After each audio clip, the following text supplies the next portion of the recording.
Drinking until drunk is definitely a sin, but what about taking a little sippy sip?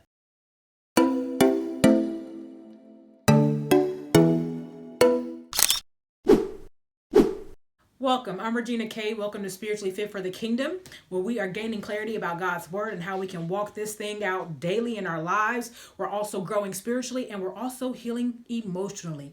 Hey, if this is your first time joining, if you want to join the journey, go ahead and click the subscribe button, notification bell, whatever you need to do so you can know where we're headed next.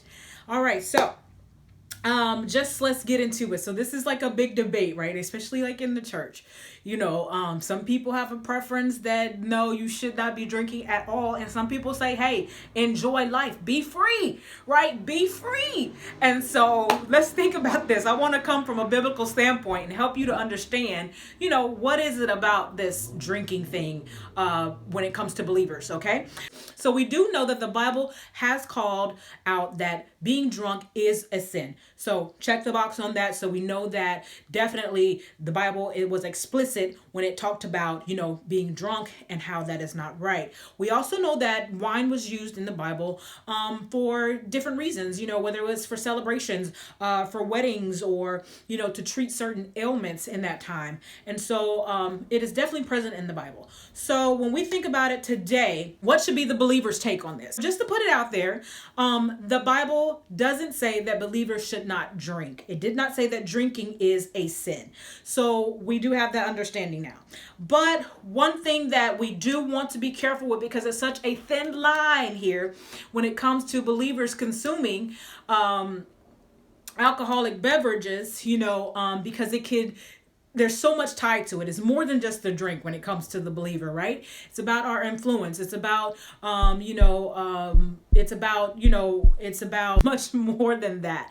And when you think about it, if you are a believer that you feel that you need to have a drink in order to have fun, or you need to have a drink in order to relieve stress, or you need to have a drink, in order to, feel better or something like that. Well, we don't want to rely on alcohol as for those reasons. It basically takes the place of God, and we don't want that. We don't want to make an idol out of anything. And so if those are some reasons why you consume alcohol, then maybe there are some deeper issues that need to be addressed, and you probably need to seek professional counsel for that, right? But let's just think about it. So as a believer, there are biblical principles that believers need to apply when consuming these drinks. So 1 Corinthians 6:12 says that I have the right to do anything you say, but not everything is beneficial. So there, plainly, something that we need to consider is that you can do whatever you want, but not everything is beneficial. Think about or consider is you don't want to cause another to stumble.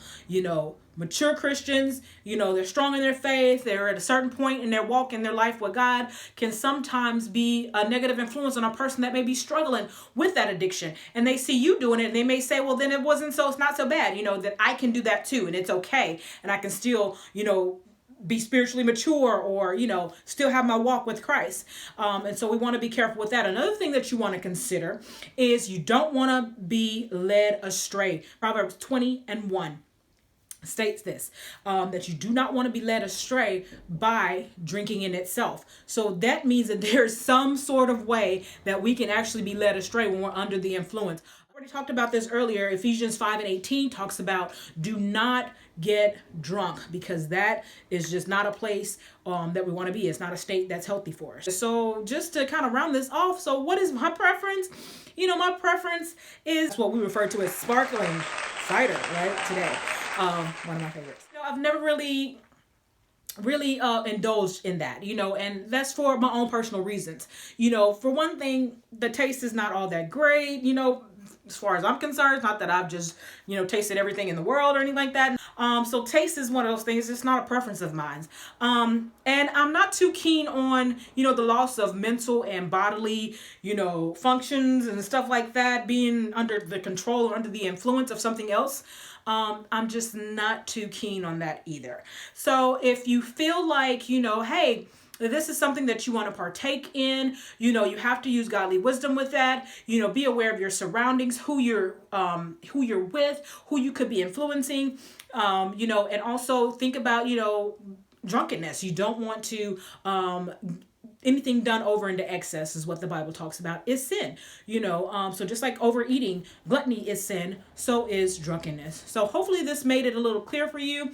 Hey, leave this down, leave me a comment down below and let me know, what do you think about believers and Christians drinking alcohol, especially in public places?